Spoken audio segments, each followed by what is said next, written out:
Alternative Dig Talk. Real issues, real talk. Looking for a pair of shoes? Let's Up Stores has a wide range of selection for unisex footwear. We have the best quality of all brands at pocket-friendly prices and we make deliveries countrywide. Just place your order or reach us on 0772 08 0090. You can also check up at Let's Up Stores on all our social media platforms. Let's Up, craft your own footprints.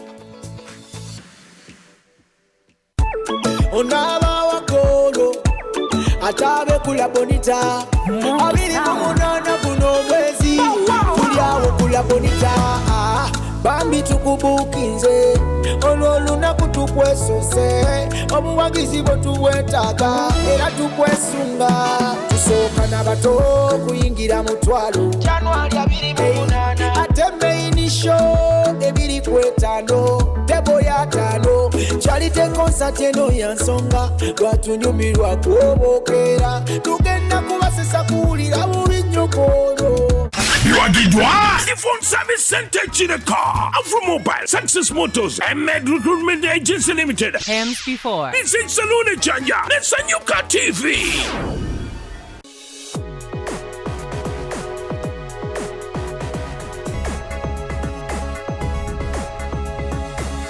The Alternative Dig Talk. Real issues, real talk.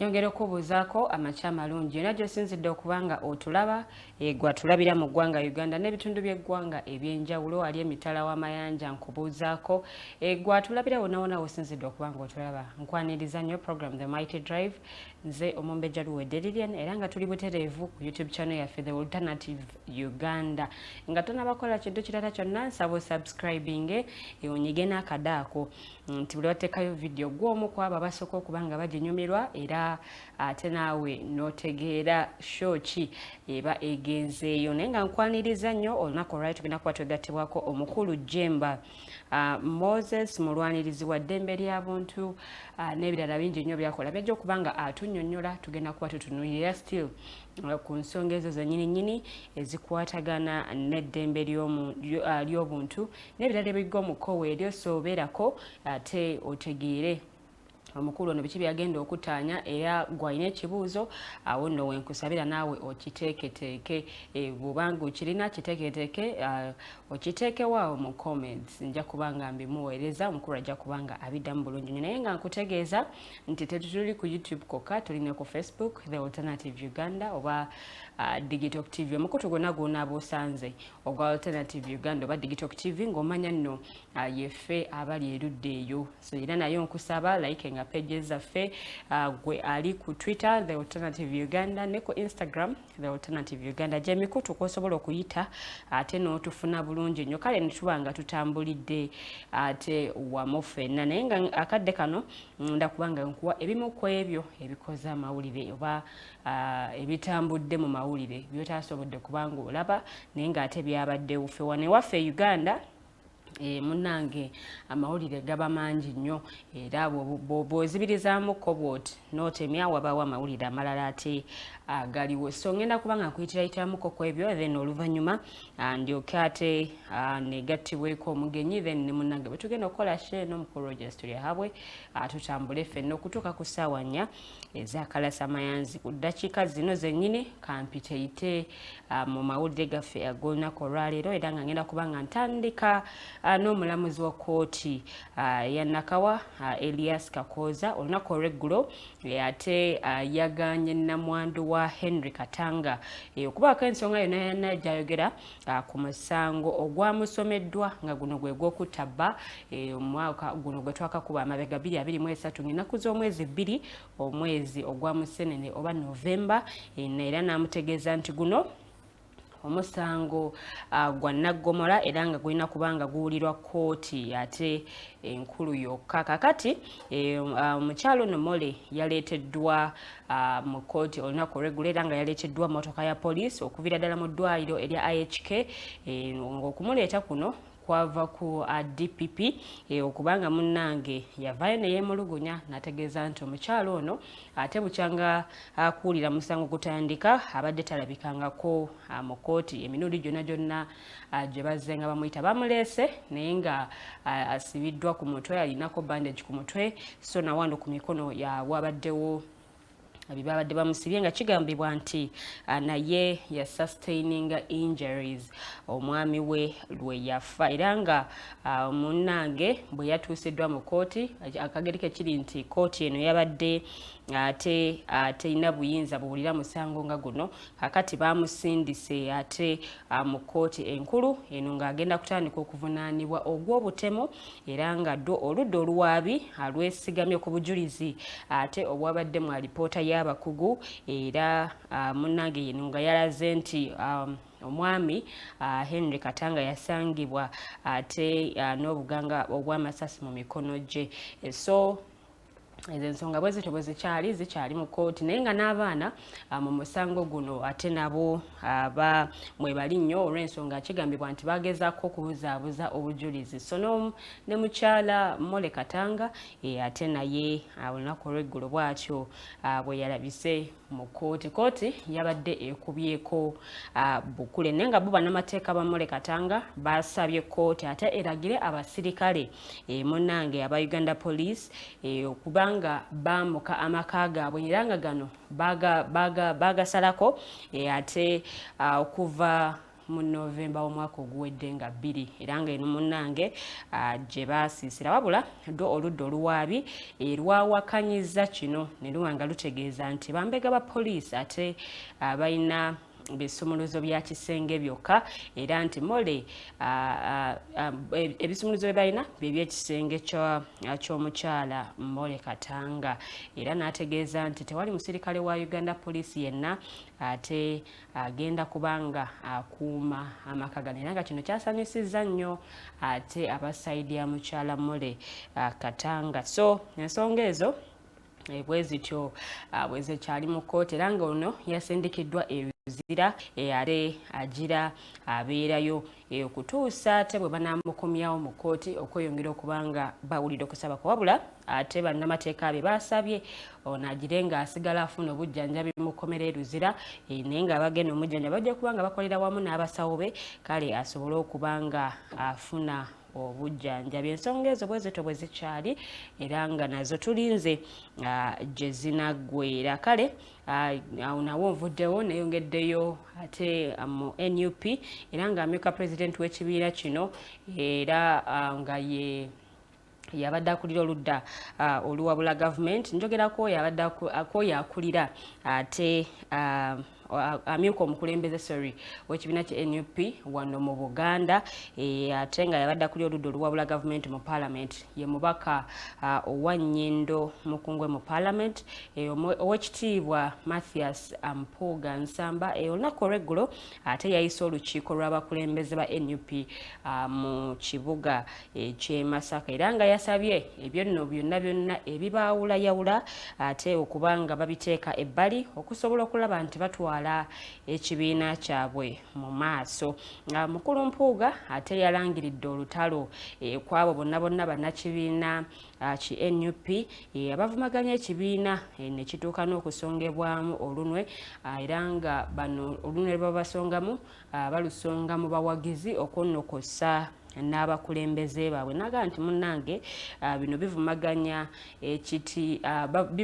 ekibiina era nga kuno kuba kwewebula kwennyini era yabadde asisinkanyemu abakulembeze ba NUP Masaka era ng'eno munnange gyeyogeredde ebigambo bino.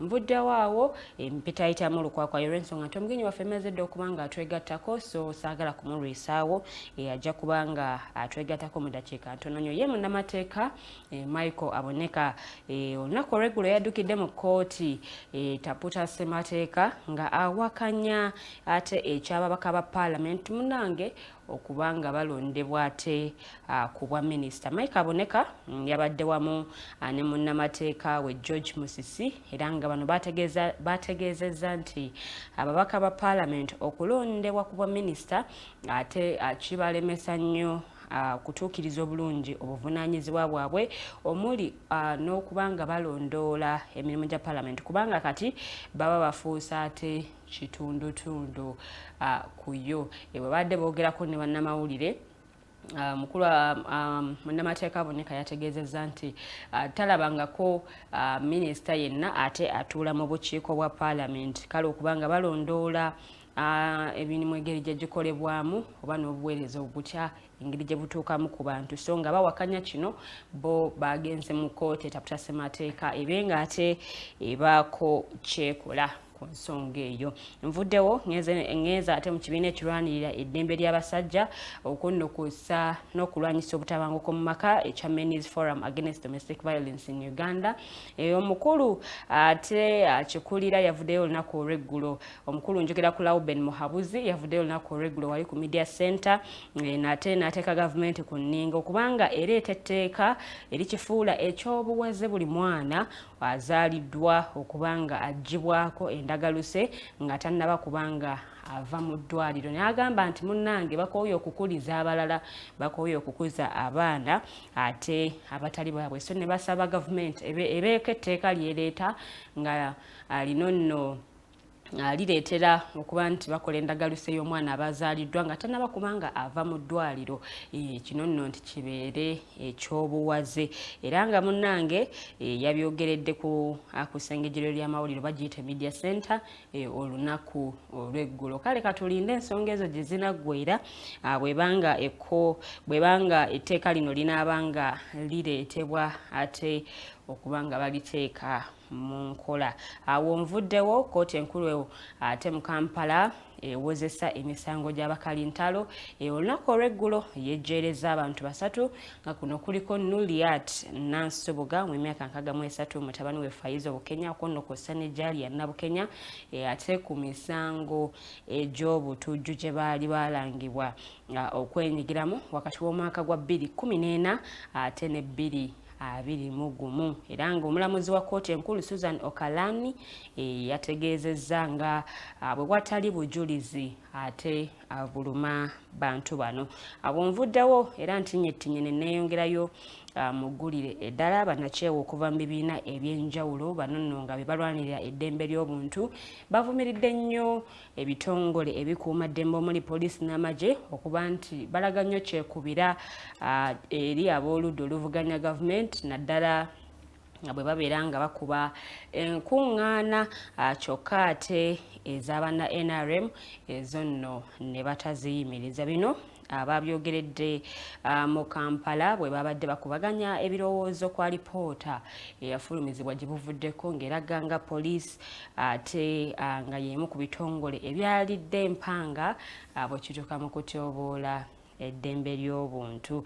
Awo nvuddewo era nga ngenda kuba nga mpunzika n'ekibiina ekitwala omupiira mu ggwanga erya Algeria bo bafuumudde abadde omutendesi wa ttiimu y'eggwanga Djamel Belmadi era ng'ono yafuumuddwa oluvannyuma lw'okulemererwa okuyisa eggwanga ate mu bibinja bya Africa Cup of Nations ebigenda mu maaso. Algeria yebaddemu kwezi ensi ezisongeddwamu olunwe kale eziyinza okuba nga zituuka oba ku final oba munnange n'okubanga basobola okutwalira ddala ekikopo kino olw'omutindo omulungi gwe bazze nga boolesa emabega naye ku mulundi guno bw'otunuulira performance yaabwe ate tebadde nnungi. Kale omutendesi ne babanga bamufomodde. Kakati updates zaffe ngenda kubanga nzikomya wano ku ddakiika 22 ezakaita ku ssaawa 2 ez'amakya g'olunaku olwaleero wano ewaffe Uganda. Simanyi gwe tulaba ewammwe ziri ssaawa mmeka naye tugenda mu kuwummulamuko katono nnyo. Bwe tukomawo omugenyi waffe agenda kubanga atwegattako omukulu Jjemba Musa ne munnange Roger Studio habwe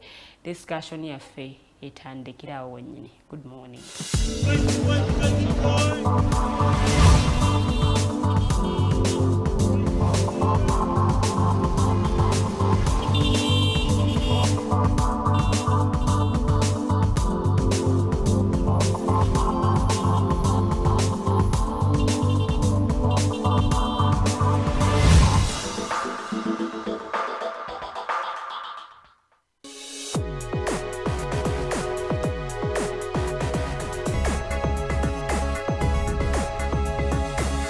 The Alternative Dig Talk. Real issues, real talk. Looking for a pair of shoes? Let's Up Stores has a wide range of selection for unisex footwear. We have the best quality of all brands at pocket-friendly prices and we make deliveries countrywide. Just place your order or reach us on 0772 08 0090. You can also check up at Let's Up Stores on all our social media platforms. Let's Up, craft your own footprints.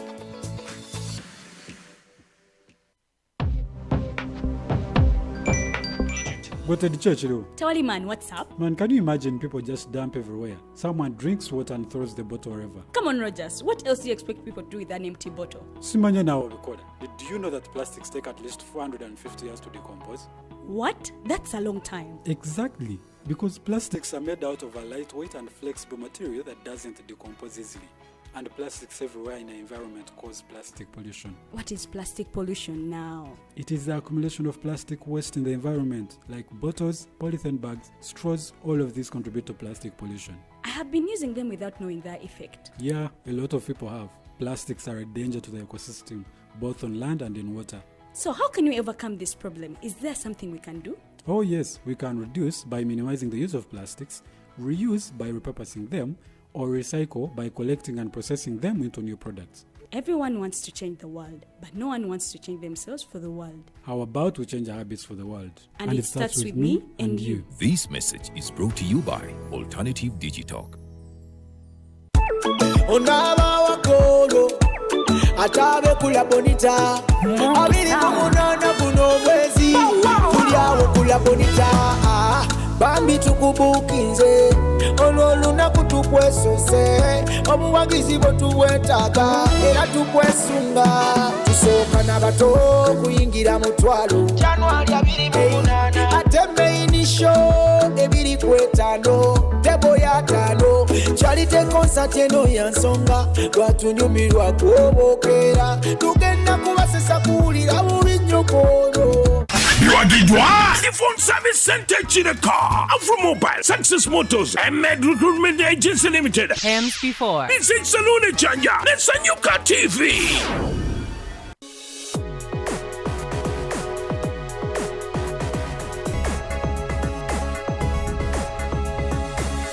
The Alternative Dig Talk. Real issues, real talk.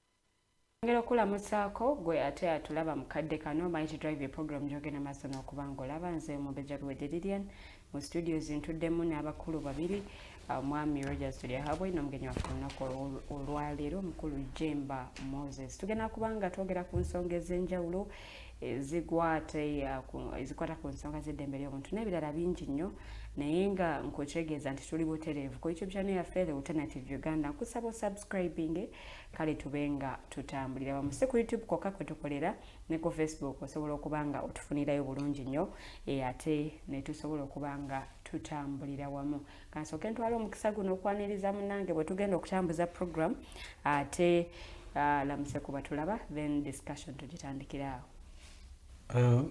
Thank you so much, Lillian. Good morning, ladies and gentlemen. My name is Roger Stoyawe, and today it's also a singular privilege to be here discussing about issues that affect us in the community. And today we have a citizen who is going to be talking about a lot of issues, but also coming from a sector that is usually underrepresented. We want to hear their perspective on many of those things. A lot of times they are dismissed. A lot of times they are thought as rowdy sort of crowd, and they are very rarely given attention. So today we want to understand what is it that they usually would like to put across, and how can the rest of the community, including us ourselves, can help them, support them to make sure that their causes also are sort of considered. So it's a privilege. Again, I'm going to invite him to introduce himself. We'll be doing both English and Luganda, so please follow us. Good morning, sir. Good morning, my brother. You're welcome to the show. Thank you. You can introduce yourself. Thank you very much. My name is Jjemba Musa, and I'm glad to be hosted here. Yes. This is my second time, and therefore I'm extra glad. Oh, wow. Yeah. That's amazing. Yeah. Tell us more about you and what you do, because tulina abalabi baffe abamu abaaliko the last time ng'ate ne ku mulundi guno bakomyewo, but waliwo abo abakulaba omulundi ogusookera ddala. Okusookera ddala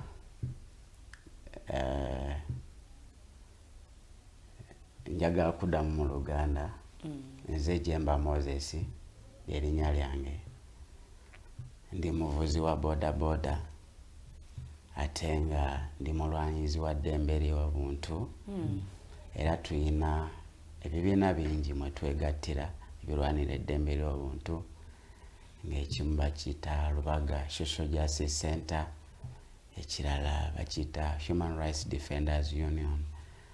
N'olwekyo tugezaako okusensitizinga community n'okubeera nga tumobilizinga community okulaba nga tubasomesa, ne mu boda industry okulaba nga tukola omulimu ogwo gwennyini, okulaba nga buli muntu amanya eddembe lye naki kyalina okukola mu layini eyo.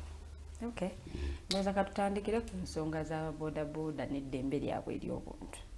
Mu nkuŋŋaana zino ze twakakuba amabega, ababodaboda mwafuba okuzibategeeza kuba nammwe mwennyini mwazitegeera bulungi, because be bamu ku bantu abasinga okukosebwa mu nteekateeka eno.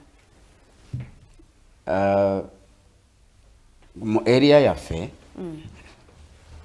tewaaliwo kikolebwa kimala, kubanga nti gavumenti yatusuula muguluka n'ate eyagala nnyo okutukozesa, kubanga nali ndi awo ku stage wenkolera nendaba nga emotoka eyitawo egamba nti bagambye nti tewali muntu gwe baagala kuyimirira kuliraana kkubo, era gwe banaakwata chairman wa stage ajja kutwalibwa mu kkomera, ne piki ey'oyo gwe bakutte bagitwale ate naye kennyini bamukwate bamugalire.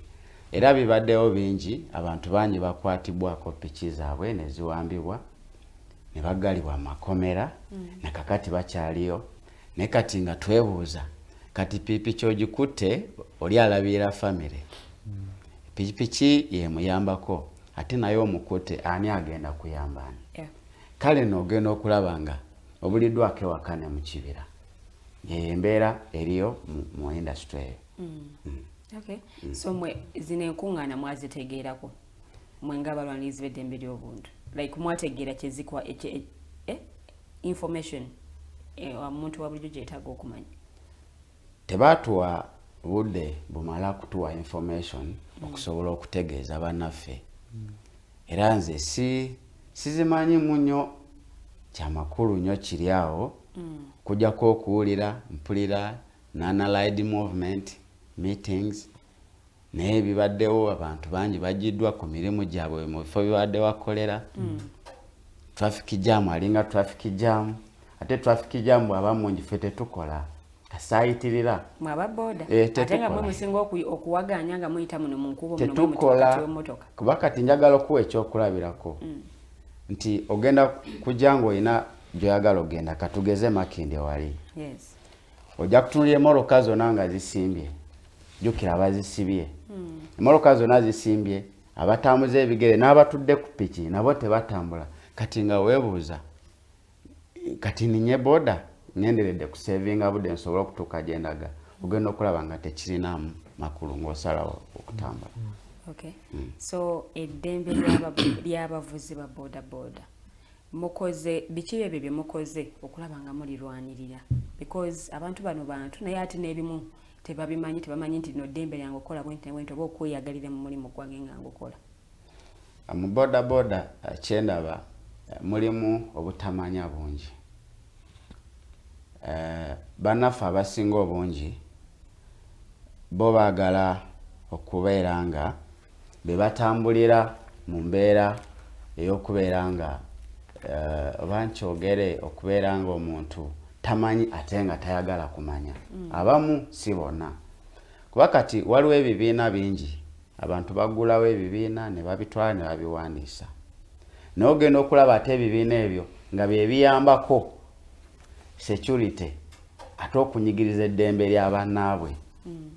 Okugeza nali last week nali nva Kawempe ntuuka wali ebwayise kati bwe ntuuka ebwayise emmoloka nga bazisibye ba foreign dignitaries nga bakola ki nga bayitawo kati waliwo ababoda babawa obutishaati babawa obutaawo ndaba bakuba bannaabwe ate emigo ababoda bennyini kati nze nenva ku piki yange nengenda nembabuuza abaye kiki ne baŋŋamba nti omanyi ababoda bw'otabakuba migo tebakola ki naye nga bali backed by the security operatives kati bo tebafaayo oba kyakola kibi oba ki n'omubuuza gwe tulaba nga kyokola kikyamu n'okubanga nti ali backed by security tewali ayinza nakumukwata ku mukono era bo bennyini bakwata piki z'abannaabwe ne bazitwala ne baziwamba ne baziteeka mu ofiisi zaabwe.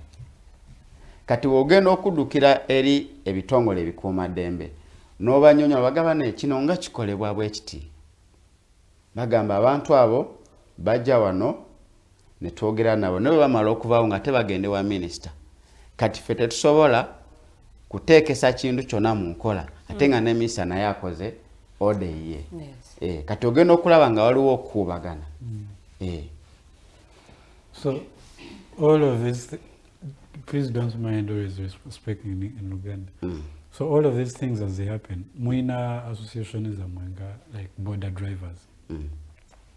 At all of these times, Neumubeda Ngoyo at that scenario you are talking about, one of your own borders, do you have associations of borders that sort of look through some issues such as those? No. Temuina border associations weziri neziri ku byanfuna ensonga ezibanyigiriza bo tezibakwata ziri ku byanfuna kati oli kasitaagunjawo ka group akake ng'agenda ng'asinkana abakulu ffe twagala okuhandolinga kino ffe twagala okuhandolinga kino for example baba baagala okweteekamu image ey'okuba nga bapreventinga crime naye ng'ate mu kwekwekamu image eyo bapromotinga ki crime they are committing crime kati nga scenario gye nkunyonyodde nti osanga bakuba bannaabwe osanga bawamba piki z'abanaabwe nga bazitwala mu kuzitwala ogenda okugijjayo ate bakuggyako sente. That's what is happening. That's very true. So these associations mwe tezibayambye bwe kituuka ku kunyigirizibwa oluusi okubatuukako? Not at all. Kati muteekawo zaaki? Gwe tolina association yonna gy'oggwamu y'ababodaboda? Nze nina association gye nkulembera nga nze. Yagunjibwawo lwaki? Era kyali kigenda ffe yaffe webale nnyo. Ffe yaffe twagigunjawo okwagala okulwanira eddembe ly'aba boda. Naye kati osanga bannaffe nga bo bawagira side emu ebyobufuzi. Mumwe ababoda. Katugeze bawagira NRM. Kati bo bwe bagenda nga basinkana abakulu. Okyaba. Kati basinkana abakulu bagenda mba minister, bagenda mba security operatives nga basinkana nga babeera nabo meetings. Nga bajja ku ground nga bakola ate ebintu ebikontana n'amateeka agafa association. Ffe tubagamba no.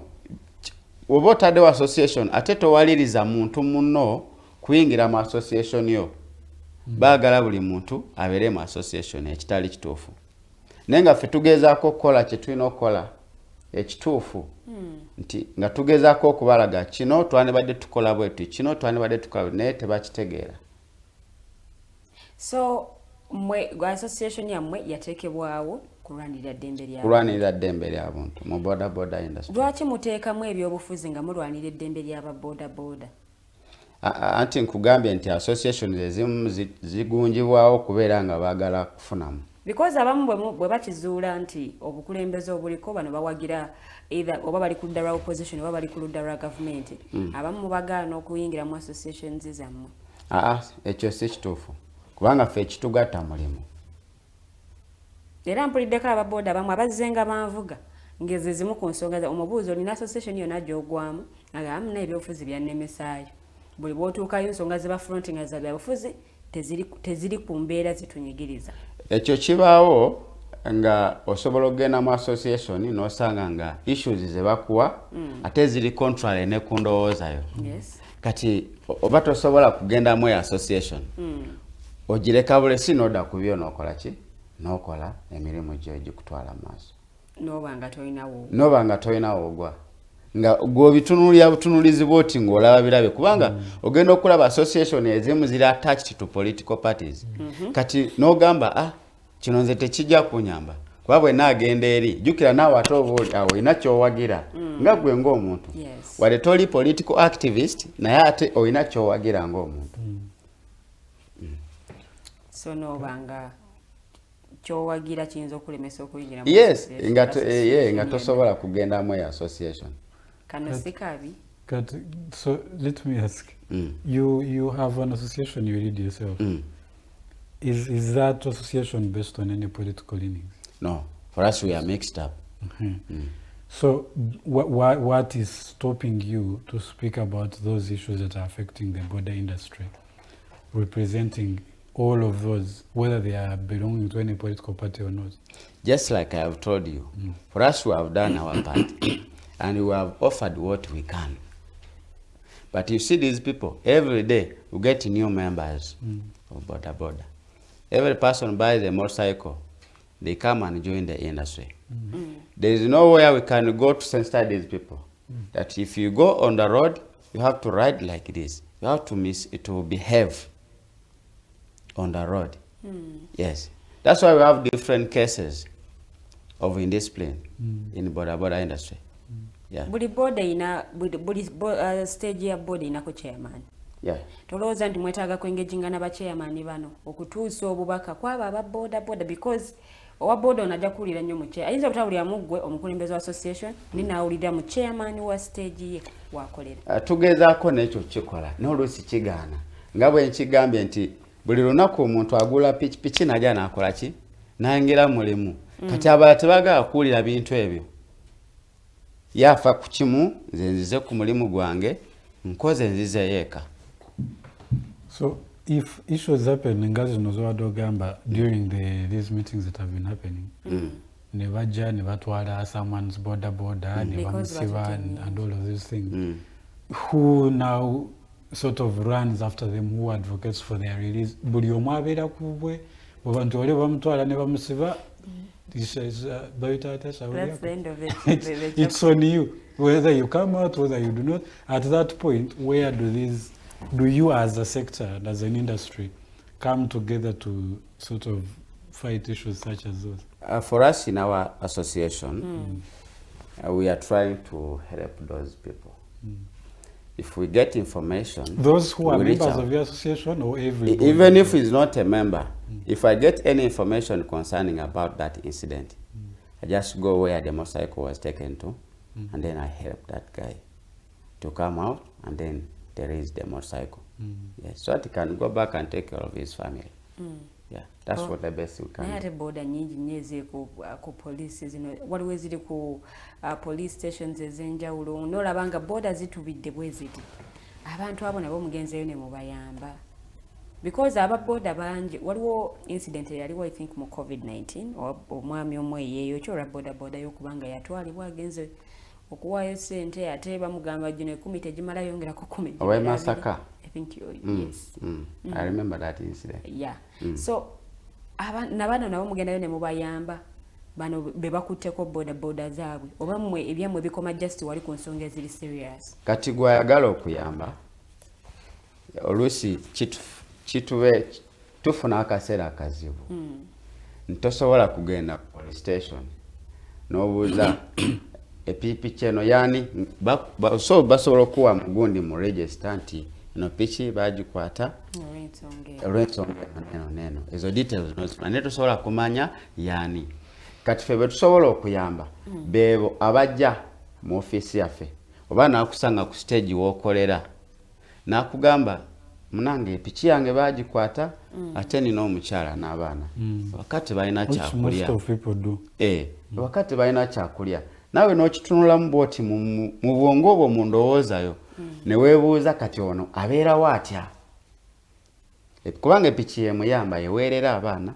baba balwadde esasula amasannyalaze ewaka kulya buli kimu bills zonna kati agenda kuzisobola atya okuzihandolinga nga piki bagikoze ki bagikute kati ng'omubuuza eri luddawa wakubuulira gyeri ng'ogenda leeta kaadiyo tugende ffena tukole ki tukuyambe bw'oba tokisobodde ng'osobola okusigira n'otuma omuntu omugala yamba omuntu ono n'asobola okuyambibwa akapiki ke n'akafuna n'agenda akola ki asobola okubeezaawo famire naye ng'okunyigirizibwa kungi nnyo nnyo nnyo nnyo nnyo nnyo.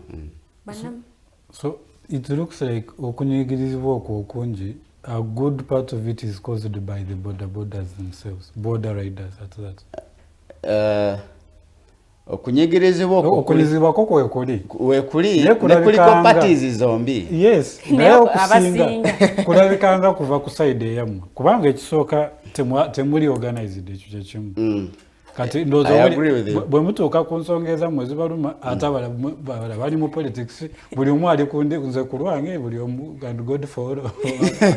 Katonda kuba bonna nze ndi ku lwange. Olowooza nti singa the border industry bagitegeka a bit like it was organized a little bit, do you think some of these issues would have been avoided? And maybe if you like to continue out also about that, how do you think that can be solved, all of those issues? You see this kind of situation is being caused by the ruling NRM. This is what I'm talking about. Okay. Listen, I'm telling you. Okay. Because those people are forming the association, some of them, they are attached to the ruling NRM. And what they do, they go and link up, they convene meetings with security operatives. Thereafter, they go and meet the ministers who are responsible to handle such matters concerning about border. So the security can issue guidelines. Later, these people, they run to the minister, and then the minister also issue another instruction. So you find that the instruction issued by the minister contradicts with the instruction or with the guidelines which are set up by the security operatives. So those are some of the problems we are getting. So you do not know which one to follow. You are here and here. That is. Wow. So if in the event that happens, again, that question still goes back to organization of the border industry itself. If, for example, you knew that you had a head, for us as border sector, tuina ekitongole kyaffe ekitukulira kyekino, and every communication will be coming from that concerns the industry as a whole. So do you think then kibayambako nti this eno body eba representing yesobola okuharmonizinga between those contradictions between a directive that is from security and another one from the minister, like having 3 contradictory directives? Do you think that would have been easier if you were organized enough to have a body that represents you in those places? You see, the better solution to sort out all these problems is to leave the government entity to handle all matters concerning about border industry. That is KCCA. It is KCCA to create a law that can streamline border industry. But the problem, we don't have a law. And anything that has no law is false, because it has no guidelines. What will you follow? Because you can follow something basing on the law that this must be followed, because the law stipulates that you will be following this A, B, C, D. If any person doesn't follow this, it will be an offense. The charges, you'll be charged, taken to court, and probably sentenced. And sentenced. So we don't have a law. So if the KCCA try to streamline, the politicians, they also intervene and say, please, stop handling those people. Yes. That's a very, very big challenge. There must be a law to follow by border industry. The problem, we don't have a law. So if bisobola oba okutereera kubanga buli muntu ajja okukola ng'amanyi ngenda kugoberera kino, ngenda kugoberera kino, ngenda kugoberera kiri. Naye kati omuntu abalala bava eri mu kyalo atunze ekibanja kya jjajjaawe ekyokulekayo omwana alimira emmere n'ajja agula piki. Oba afunye mukwano gwe amuwadde, kati waliwo gundi companies zigaba loans. Yes. Agenze efunye mukwano gwe amuwaddeyo $5,000 nga gitwala oli nga agiteekayo national ID nga bamuwa piki nga agivugira ssente nyingi.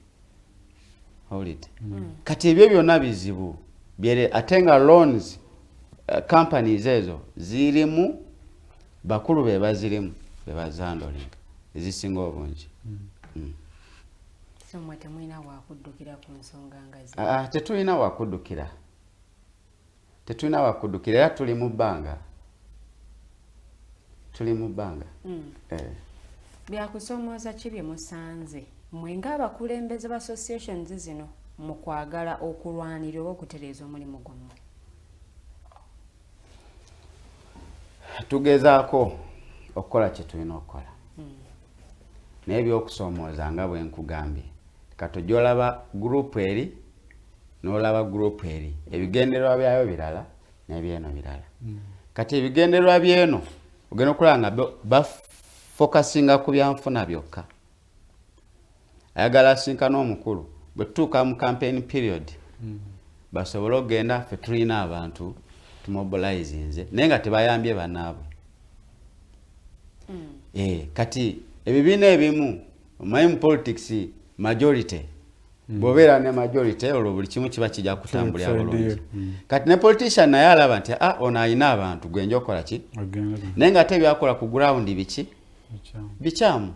At the end of the day ogenda okulaba nga tuli stagnant. Ate bwe kituuze ku buddiringa ne bannammwe bennyini nnyini bonga abantu ssekinnoomu osoomozebwa ki ku musanze nga si kulobinga eri bakulembeze wabula bo bennyini nnyini bannammwe be mukola nabo? Okudiringa nabo okutya? Bwe baba bafunye okusoomozebwa kwonna kwonna oba okubategeezaako ku biki bye beetaaga okuba nga bakola, because abatenda okuba ab'emputtu. Kituufu.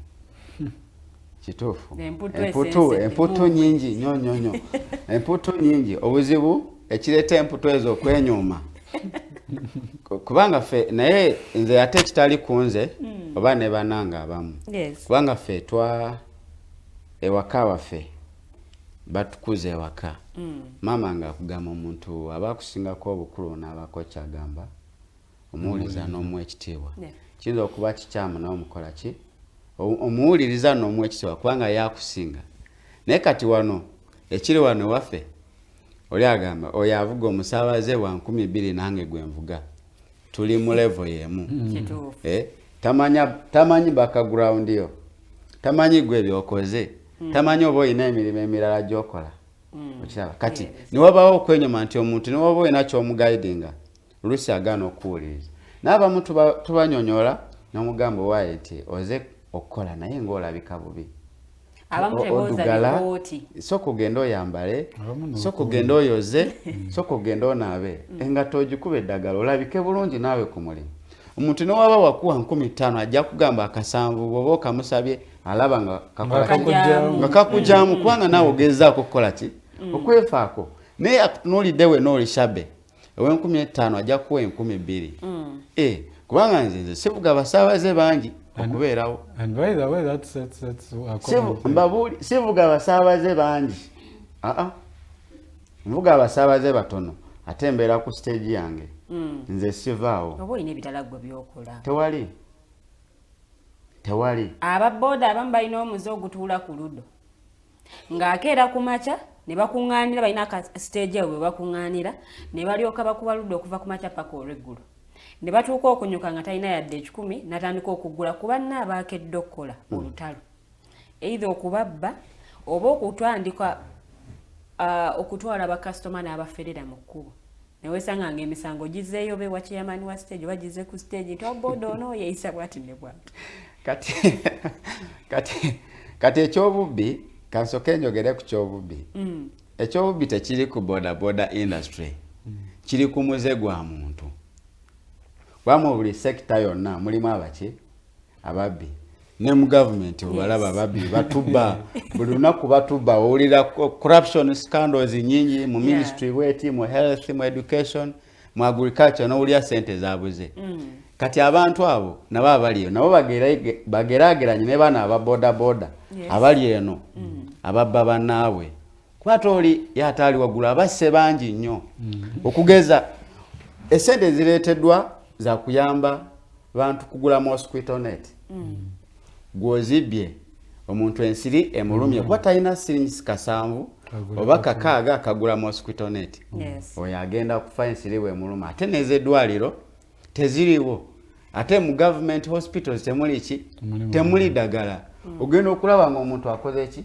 kuba mumanyi reports muli bamawulire reports muzifuna nti omusujja gwa malaria guta abantu ba percentage ki kati simanyi wetuuse naye nga abantu bangi bafa kati ogenda okulaba nga bali ababbi ate baleetedde abantu okukola ki naye naffe ate kituluma oba kitwewunyisa okulaba nga ate ba ababbi obamutwala mu anti-corruption court ng'agenda koti ng'emusomera omusango ndobamurimandinga eruzira ng'agenda ng'ateekayo bail application the following day ateekayo bail application abagamba kale ajja kukomawo next week ng'akomawo next week nga bamuwa bail ng'akola ki ng'afuluma n'abantu nga bafudde sente zikoze ki zigenze eggwanga lifiiriddwa tewali recovery yonna IGG naye ogenda okulaba nga takoze mulimo gwe poliisi tekoze mulimo gwe kati ogenda okulya president ng'agamba nti IGG abantu abo babba sente bagende kompola kati ogenda okulya ng'obubbi buviira ddala eri waggulu ne bukka wansi kubanga mu gavumenti yennyini mubanga mulimu ababbi neno wansi kigeraageranye nayo nagenzeyo bugenzi kukugirayo kyakulabirako nti obubbi tebuli mu bodaboda industry yokka obala muze gwa muntu okira muze gwa muntu naye ate bwe bajja eno mumwe baze mu campaign mu election ate bwe mukubira mu ngalo nze nakigaana ekyo bwe muwana ekitiibwa ne mubawo ekitiibwa yes honorable muyita honorable those are horrible They are horrible, not honorable. Why do you call them honorables? They are horrible. No, they don't deserve. They are taken honorable. They are horribles. They are horribles. Kubanga ebintu bibakola biri harmful to the community. Okay. Yes, very harmful to the community. Kati mumu bayita batya ba honorable. Ne mbakubira mu ngalo. Najja ne mu ntebe n'omuviira yatule honorable. Ne mumuwa front seat n'atuula maaso. Kubanga awaayo ekiweebwayo kinene. Nawe awaayo kyabye. Ate sente zabba zammwe. Esente zabba zammwe. Zina kuyamba mmwe. Kati bwazibba ate nga azireeta eno. Nga zibakomezaawo. Na mumukubira mu ngalo. Kati kino ekyawano mu boda nti tulina obuvunaanyizibwa. Ebintu bibiri byanjawulo. Waliwo okuba obuvunaanyizibwa, waliwo okubeera nga olina obuvunaanyizibwa. Ow'obuvunaanyizibwa y'oyo atuukiriza obuvunaanyizibwa bwe. Nti bwe kituuka okwambala helmet tagamba enjokya simanyi ekola etya. Alowooza ne ku famire n'alowooza mukyala we, omwana, bwenfuna akabinja. Abaana balina okugenda ku ssomero, balina okwambala, balina okulya obulungi. Kati bw'otuuka awo omuntu nga talina si wa buvunaanyizibwa tasobola kulowooza ku bintu ebyo wadde abirina. Kuba osobola okubeera n'abaana n'obeera n'omukyala naye nga toli wa buvunaanyizibwa. Yoyo atafaayo. Olaba abakyala abasajja bazaala abaana mu bakyala olaba tebabafaako. Omwana najja n'akaabiro, omukyala n'akaaba, omwana mulwadde yeetaga ddwaliro, yeetaga ssente ngende mu ddwaliro nga tafaayo. Yeesulayo gwanagamba. Naye kubanga bambi ebiseera ebisinga obungi omukyala yasinga okubeera n'omwana. Kuba ye n'agenda ne bamubanja n'afuna obuntu bwe n'ateekateeka n'anoonya ssente n'asasula. Naye nze obuvunaanyizibwa bwange mbukola ki? Mbutuukiriza. Abaana bange n'okulaba nga basoma bulungi ate nga bali mu ssomero eddungi okusinziira ku economic status yange. Nga ate abaana abo bambala bulungi ate nga balya bulungi ate nga mbacekinga buli kaseera. Abaana bange mbafaako, famire yange ngikola ki? Nyifaako. N'olwekyo omuntu okuba ow'obuvunaanyizibwa kyekyo. Kati bano abatali babuvunaanyizibwa naye nga ate obuvunaanyizibwa oba oli abo babulina. Bw'osanga ku ludo kati gwe wavudde wakanga ogenda kukola n'odda ku ludo ogenda kufuna ssente ddi. Nga ne Katonda yatugamba nti nja kubagabirira nga mpisa ku ebyo mutaddeko emikono gyammwe. Kati Katonda agenda kugabirira ng'ayisiza ku ki? Ku ludo. Oba ku betting. Olaba nze mpulya kinkwasa ennaku. Basimba picha awo ne bakaba nepita ku bibanda babita ebibanda bya betting. N'olaba pitching mpitirivu obungi. Zipaki nawe ebiseera ebisinga. Abo baziteeka mu parking. Najja nga atambuza we. Abasinga ffe tusinga okulabika ennyo olwaki nti fe akapiki k'ogenda n'okateeka wali kajyawo wajyawo bupiki 10 ate moloka egendawo emu oba 2 okyakati ateeka mu parking eri najja. Last week navuga omuntu ne mujja wali kwalwa park ne mutwala ekawanda zali saawa ng'emu n'ekitundu saawa za kunyuka. Kati nangamba muganda wange nfunye problem tisende zimpeddeko zonna ate nga mbadde nese ne mugamba ki? Nangamba sente ekyuma kinkubye $1.5 million. Kati ngenda wa mukama wange ne mubuuza ogenda wa mukama wo kukola ki? Kumugamba akuwe sente nga atobadde nazo. Nangamba ntaddeyo sente ezo mbadde ngenda kufuna nesikola ki? Nesifune. Kati nze ne bwe mbeera n'emitwalo gyange 5 wakiri nyongerako emitwalo 2 nengula ensawo za sementi 2 nenziteekawa wali wakanga zigenda kukola ekintu ekinayamba ki? Famire. Ne bwe mbeera n'emitwalo 2 ngenda nenzigulamu wali ekyenyanja nenkitwala ewaka nenkirya n'abaana bange ne bawutaka supu ne balya bulungi. Kuba okulya obulungi bwe bulamu. Ate nteeka okulaba nga mbakolera diet, balance diet. Bakyusiza ku mmere kino nenga mama waabwe baana balina okulya bwe bati baana balina okulya bwe bati. Kati abalala tebakifaako. Osanga oli ayimiridde ku sigiri Aparkinze piki nabe moloka ntero bala. Ali ku kasito kanyama. Olwolumu olyako obulungi naye katusooke tuwumulemu katono nnyo wetukomawo mighty drive egenda kubanga egenda mu maaso. Waliwo ensonga ezinyigiriza ababodaboda waliwo bano ababodaboda abazijjayo ku looni oluusi abamu ne babeera nga mu terms and conditions baali balina okutuukiriza tebaali bannyonnyola bulungi ne beesanga piki zaabwe ziwambiddwa naye ate kiki ekyetaaga okuba nga kikolebwa okulongoosa omulimu guno bingi nnyo ebigoogeddwako bitali birungi oba abamu bye beenyigiramu kiki ekyetaaga okuba nga kikolebwa okulongoosa omulimu gwabwe omukulu gwe tulina mukulembeze aba alina association gyakulembera ate etwala ababodaboda so tugenda kuba tumulamuko katonyo we tukomawo mighty drive egenda mu maaso.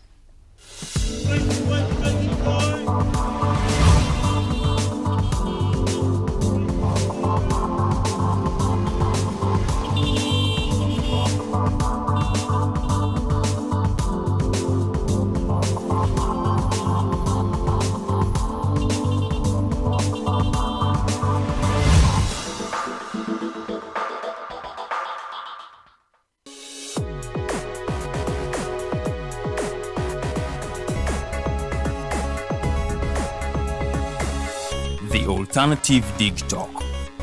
Real issues, real talk. Onaba wakolo atabe kula bonita abiri kumunana kuno mwezi tuliawo kula bonita bambi tukubukinze ololuna kutukwesose obuwagizi bwetuwetaaga era tukwesunga tusooka n'abato kuyingira mutwalo January 28 ate main show ebiri kwetano tebo ya tano charite concert eno yansonga lwatunyumirwa kwobokera tugenda kubasesa kuwulira bubi nnyo kwono. You are the The phone service center Chineka, Afro Mobile, Success Motors, and Med Recruitment Agency Limited. Hams before. This is Salone Chanja. Let's a new car TV. Hi, Rogers. Can I ask you something? Shoot. What does corruption mean? Well, summarily, corruption is abuse of public power for personal gain or for the benefit of a group to which one owes allegiance. For example, when a public office is abused by an official accepting or soliciting a bribe. By the way, private people can be corrupt too, like bribing police officers to escape fines. Okay. So exactly how does that concern me? Well, do you pay taxes? I guess, yeah. What does that have to do with this? Everything. Because those taxes you pay are supposed to facilitate services you use, like water, electricity, roads construction, medicines in hospitals, name it. Okay, that is much bigger than I thought. But it can be stopped, right? Well, yes it can, although it may not be as easy as it sounds. And here is the reason why. Corruption roots are grounded in our country's social, political, economic, bureaucratic traditions and policies. So, what has kept it going this long? I mean, why don't we stop it? Well, the main reason why it has been here for so long is because institutions are weak, either as a result of poorly defined ethical standards of public service, weak administrative and financial systems, or ineffective watchdog agencies. What can we do to stop it? At a national level, we must focus on strengthening the independence and effectiveness of public institutions that fight corruption.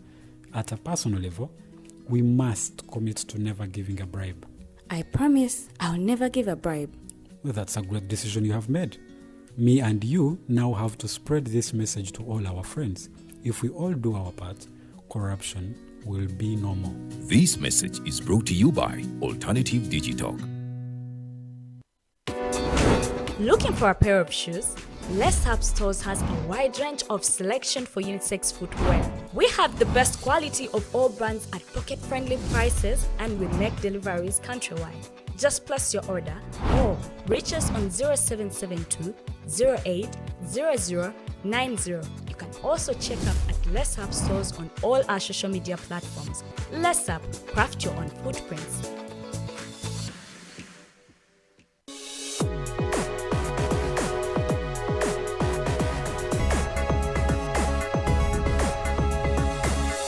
The Alternative Dig Talk. Real issues, real talk.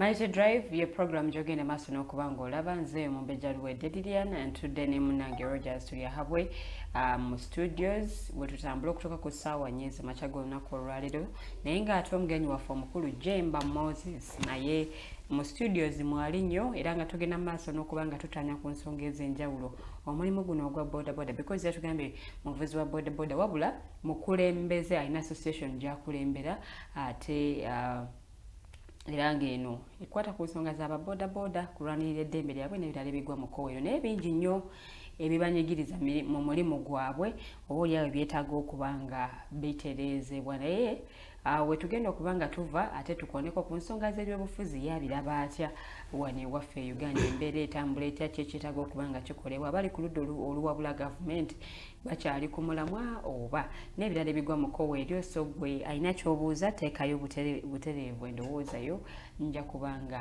ngisoma tuli butereevu ku YouTube channel yaffe The Alternative Uganda nsaba subscribing ate tutambule ffenna munnange otegere ne shows ennyingi oba ennyuvu zetulina ate nezetukola so tutambule ffenna bwe tutyo ate otegeere bye tukola bye biri luddawa alina akalango tusobola okuba nga tukolera wamu ate okutereeza eggwanga lyaffe naawe business okugikuba abantu mu maaso bategeere ebyo ebituufu byokola kakati nanzireyo wa mwami Jjemba ensonga zino ezinyigiriza ababodaboda bagenda mulina okuddamu okwewandiisa kino kibaawo mu phases ez'enjawulo era nakati mwetaaga okuddamu babawandiise bamanye ennamba y'ababodaboda eri mu kibuga Kampala baoperatingiramu wabula ate n'okumanya abali mu mulimu guno be bali luddawa kino kinaatereeza omulimu gwammwe kansooke nkubuuze wadde ombuuzizza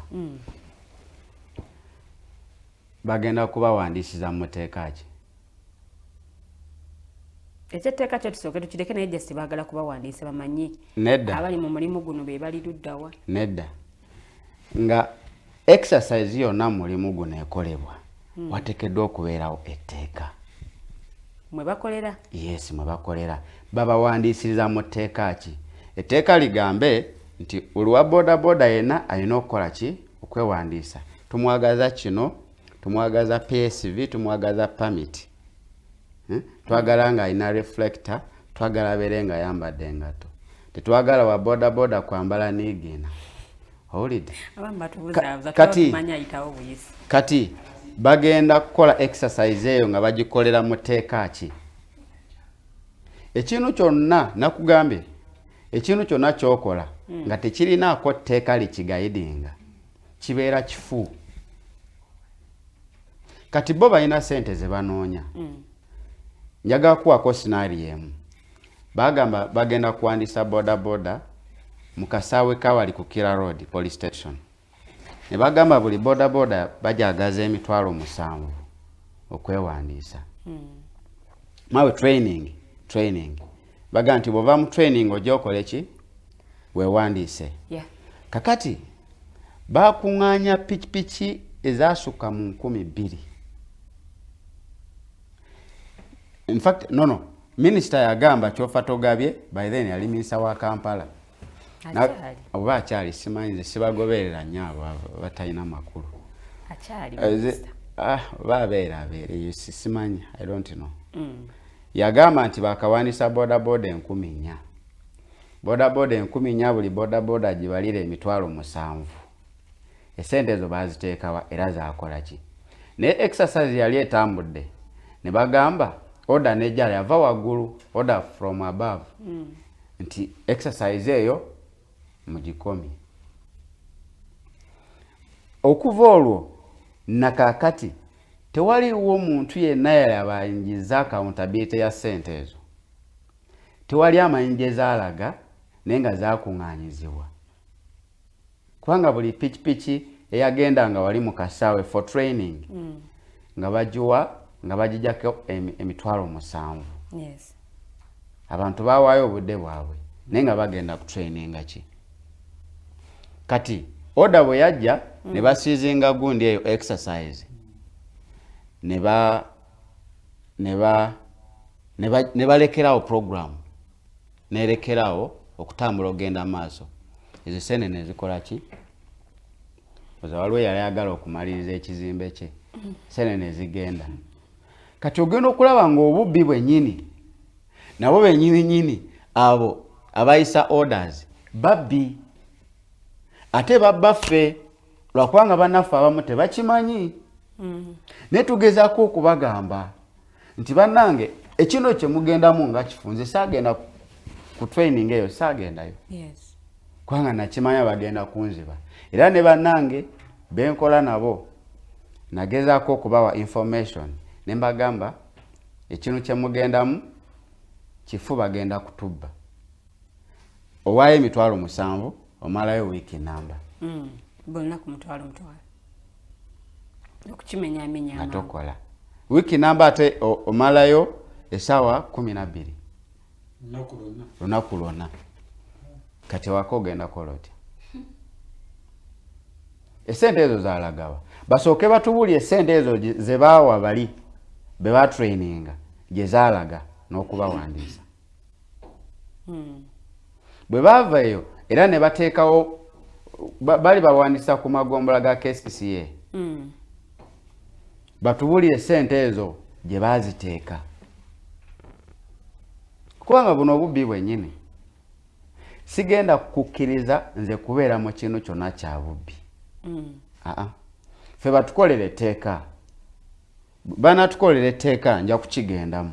Yes. Booda fall under the Ministry of Works and Transport, I think. Yeah, it's right. And there has been that level of extortion and what's not all of the time. It's not new. Certainly, it probably is going to happen again.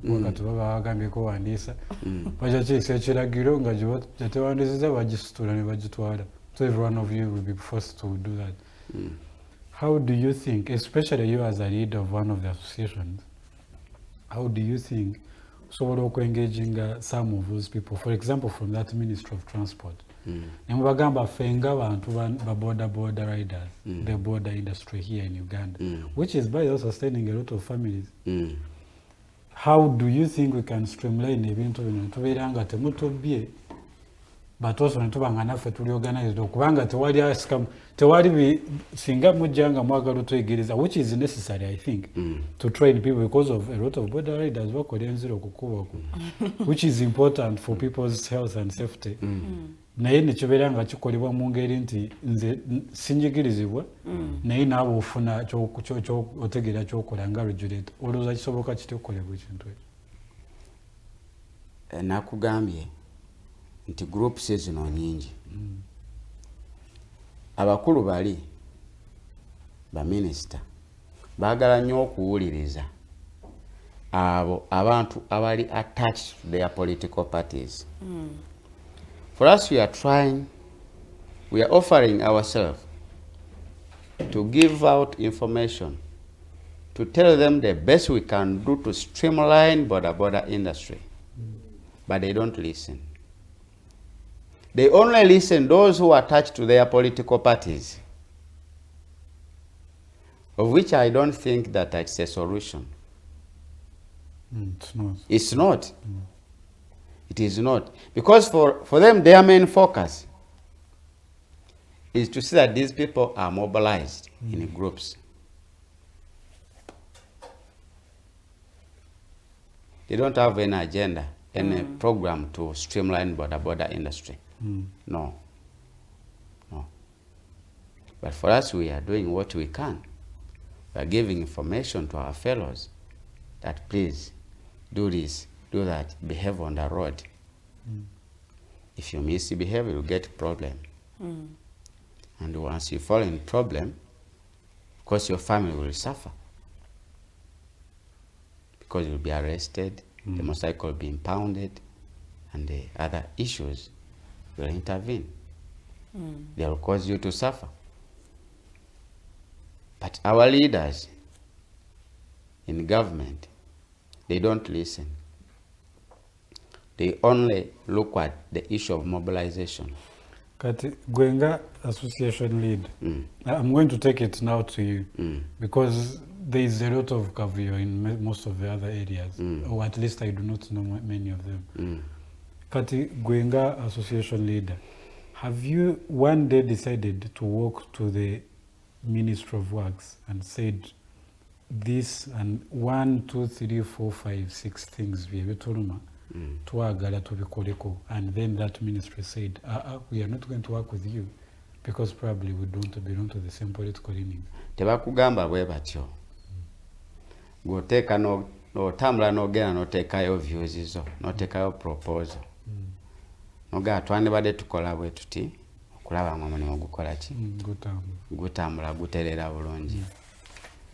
Kati byogenze okwogera okuteekayo tebabiteekesa mu nkola. Ogenda okulya bonga bakoze ebirala. Nakugambye nti bano tebali kukyakutereeza mulimu. Bali industry eno kugijjamu ssente. So nga ate kye batamanyi nti oba ogitereezeza bulungi munanga ate ofuna mungi. Bangoma nti ono asasula kino, ono asasula omusolo. Ne katunuulira. Ani gw'ogenda okugamba asasula omusolo kati? Buli muntu ajakera ku makyana jana avuga. N'omubi naye n'avuga. Buli kimu kyonna. Yeah, there's some time when I heard there was, is it an academy, I think? Something like that. Where? Me, I thought it was for the whole border, like... Riders. Yeah, I don't know if it was just for safe border. Gabagamba, oina kugenda manya ne bakukebera obo inange ndwadde. People who have some issues with their head nga sobola closing any moment nga bali babikeberera mu training. That was the time. Ye basasulira ssente ezo. Katatolo atazina. Nakino bino byonna byakolebwa kulongoosa mulimu ogwo. Balongoosa. Anti temwajjumbira. Bajjamu ssente ze nkugambe minister yagamba nti bakaweza boda 10,000 kati bagaddewo. Naye nga ekiragiro kyava waggulu nti balekeraawo. Olwokubanga ssente ze baali bajjeemu zaali zo ekigenderwa kyabwe nga kimaze okuggwa. Njagala ombalire boda buli pikipiki nga gisasula $7,000. Pikipiki 10,000 buli piki $7,000. Seremeka. $2,800. Zalagawa. But you see, the issue now, it's true that that money could be swindled. But if to see that all of these things are put in line, if they are working on your issues, maybe you wouldn't even mind where the money goes. But how do we make the sector better? Nawandika proposal mu 2018.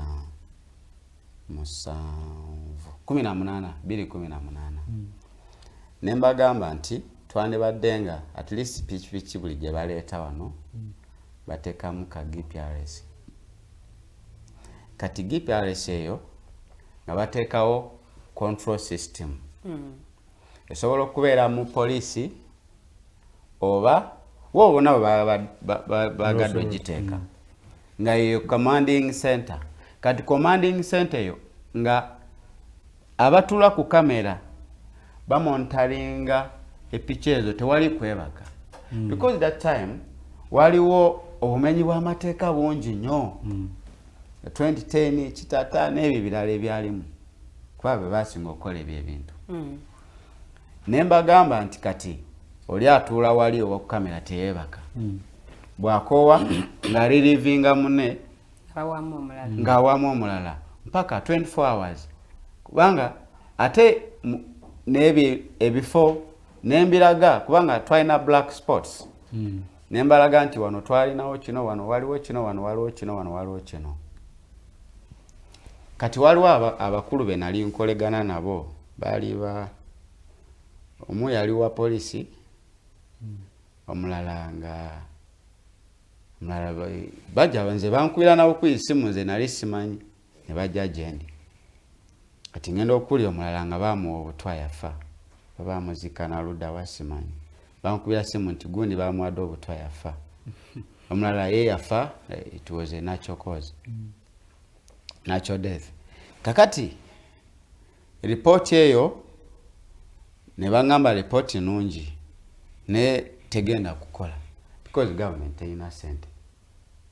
Naye oli alese epipi kyeri giteeke mwaka akuuma government ekusalireko ki esaleko emisolo ereme kutunulira kya musolo kyokka etunulire nakyo ekigenda okubeera ku ground kubanga buvunaanyizibwa bwayo okutuprotectinga. Eteeka okuteekawo mechanism abantu bagenda okukola ki okuprotectingibwa naye batefuddeeyo ripoti bagisula mu kasero. Kati bwe bamala ogisula mu kasero naye nagenda okulaba nali nsoma Weekly Observer nsobola okuganoonya amawulire nagagula gyegali ewaka ne ngatereka ne bagamba nti security chiefs have instructed that all motorcycles they must fix GPS machine. Kyakomaawo nze nange nensirika kati abantu abalina proposals ennungi tebabawuliriza ne oba olina ideas ennungi ezifaanana zitya tebasobola kuwuliriza kubanga bano bo tebaagala kutereeza ggwanga tebaagala kutereeza mbeera nnungi mu bantu wala baagala kwonoona bwonoonyi kubanga boonoonyi ate bo bennyini boonoonefu. Omuntu omwonoonefu aba tayagala kutereeza aba ayagala kwonoona bwonoonyi nakwagala kubba.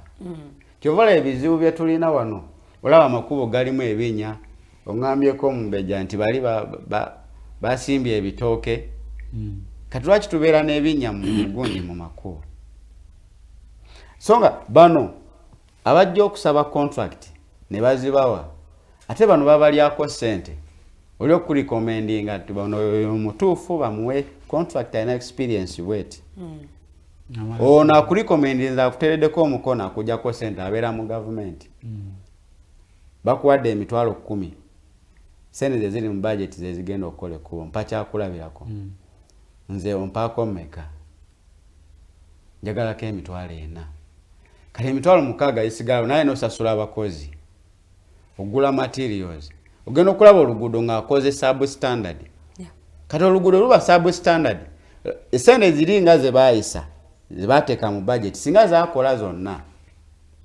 nga tekwaliko kyoja mu miro oluguudo baba basobola okukola olulungi lumala emyaka 10 nga telulinaako nti oba lwaga innovation naye kati akola substandard aba bakulukola wiiki emu nga wajjawo binnya. Nali nvuga omusaabazi omunangane oba basajja bano bebagera ekiro nga twebase nga baleeta ensuululu n'enkumbi nga basimamu ku makubo ebinnya ate bagere ate badde basabe sente endala bateekeyo supplementary bateekeyo requisition era tubawe sente mugamba naye ye gavumenti yammwe kati omuntu akola obulungi tebamwagala omuntu akola obulungi gwe baba kwagala oveewo era gwobeera ne proposals ennungi noziteeka you are wasting your time owandika reports ennungi you are wasting your time I'm telling you oba omala budde kubanga bo tebaagala kukola bali ku kintu kimu fe twalowana ekintu kyaffe ne tukirwanya ne tukikwata ani yabatuma ani yabatuma fe ne tubatumangako ate ne ggwanga si personal property wabula ggwanga ly'abannansi baamu gwe liryo kyova olaba olina obuvunaanyizibwa okubanja accountability bw'okeera enkya n'ogenda n'ogula engatte oba n'essimu bagijjako omusolo gwe omusolo gwe batakisize ku ssimu gwe gw'obanja kubanga omusolo gwe balina okukozesa okukola enguudo okuteeka eddagala amalwaliro okusasula abasomesa okugula ebikozesebwa mu masomero okuteeka eddagala amalwaliro byonna kuteekamu agriculture ebyobulimi bitambule bulungi kati byobanja otherwise fe twabale tufa ku bonti oba wafuze emyaka 10 Katonda kasaamu obulamu bwe ne kati baagala okukulembera balina omululu gw'okwagala okukulembera naye ng'okola tebaagala kati ekizibu kye tulina. Yes. Ndasanga tuwonzeka ku nsonga eno ekwata ku mulimu gwammwe ogw'aba boda boda. Bubaka ki bw'oweereza aba boda boda banno ne bw'oweereza abakulu ku kutereeza omulimu gwammwe? Because bingi nnyo ebibala bolingiddwako buli butujju obuzze bubeerawo oba obutemu. Kyo kyakwekwasa. Babadde bakirinkinga nti okay eyavuze abatemu oba abatujju yabadde wa boda oba yakoze bwati ne bwati yabadde wa boda. Ekyo kyakwekwasa. Ogwo omulimu gwaffe gwafuna erinnya ebbi, ekifaananyi ekibi olw'ensonga nti omuntu omumenyi w'amateeka in fact boda boda is a quickest transport. Omuntu ayagala okuza omusango kola ekibi kyonna akozesa boda. Agenda mu bwenzi akozesa boda. Agenda okubba akozesa boda. Agenda okuba muna akatayimbwa akozesa boda. Agenda okukola obutuju akozesa ki? Ne bwetabeera boda ng'avuze personal whatever. Bagiyita boda boda. Boda boda, it is an industry. It is the name of the industry. A transport industry. Obula si pikipiki. Kwanga omuntu asobola okugula pikipiki yagikozesa mino mirala. Bw'ogula piki yo n'ojja wano mu studio. Nanti bamukwata ng'owa boda nti bw'aba naye talina reflector bw'aba tayambadde helmet mwenda babateeka mu category. Kale ekyo kye kyabalema okutegeera naye nga nyongera okuwa ansa y'ekyo ekibuuzo nti baleke KCCA ekola omulimu gwayo. Naye ate naye omugamba ebayisa bubi. Yes.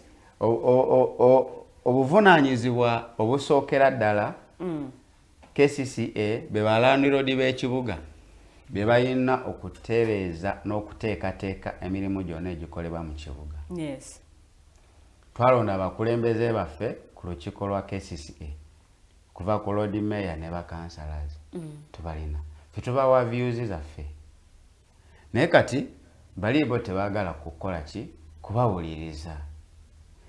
Era n'eri etteeka lya KCCA lye baateekawo baaliteekawo mu mutima mubi. Lord Mayor ne bamuggyako obuyinza bwe yali alina okukola ne bwe bamulekera kati olaba bujugubanira nti Lord Mayor alina okwaniriza abagenyi nga bazola gwe wakola etteeka gwe walireeta mu palamenti era ne liyisibwa. Ate abagenyi bwe bajja Lord Mayor tomutegeeza nti atujja kubeerayo n'abagenyi. Lord Mayor jangu okole ki oyaniriza abagenyi. Tetugaana gwe twakulonda ne Lord Mayor ffe twamulonda. Muleke akole emirimu gye. Gwebeera eri waggulu okola ebibyo naye gw'omuwa essente yajja akola emirimu gye. Naye n'akantu akatono nnyo bw'oti nako n'okagujubanira omululu gw'okwagala okufuga. Batagulekerawo bino byonna tebigenda kutereera. Twetaaga okuubaamu emitima gya Katonda. N'olowooza ku ggwanga lyo n'olowooza ku nsi yo. Kubanga bw'otagirowoozaako buli kimu oba ogenda kukola gadibe nga lyo. Kubanga bw'oba okola ekkubo essente wezibba ezigenda mu ddwaliro lowoozaamu waliwo omuntu atalina ssente omunkuseere omwetaavu ng'ate afunye obulwadde kati bw'anaagenda mu ddwaliro eddagala nga teririiyo.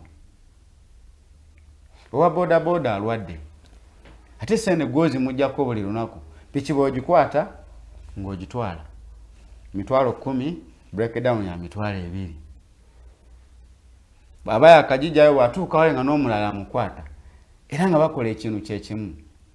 So nga etteeka bwe libaawo agee bannaaye etteeka lyayise nti buli muntu tulina kukola kino ne kino ne kino.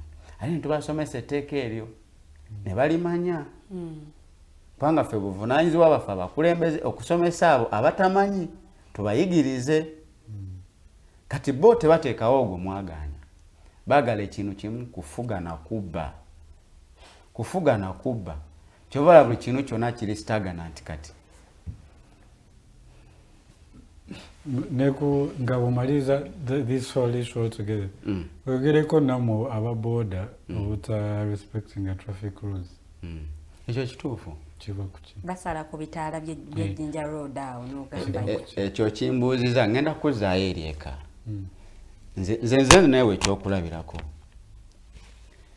maama ewaka ng'akugamba tokola kino tovuma abantu ffe waka twakule wakati tewali muntu avuma tebaleetako musango waka nti gundi yanvumye ewaka tekibangawo kati omuntu ajiira empisa ze n'azireeta eno omwana omubi avumya nnyina oba ovumya wakaawo bamwe gye baakukuza nze toyinza kunsanga nga ekitaala kikutte nako omusaabaze oba tisirina era nja kulinda bwe kinta tekiweza no na dakika ziwera 5 lero omusirikale ne waba alabanga ekitaala kitadde kubanga alina obuyinza mu tteeka lya traffic ekitaala kiyinza okuba kitadde n'engeri wali emoroka kati akola diversion n'agamba amwe musoke mutambule n'asiba bali ekitaala bekitadde olwa traffic jam abeera aliwo etteeka lya traffic limuwa obuyinza okukola ekyo kati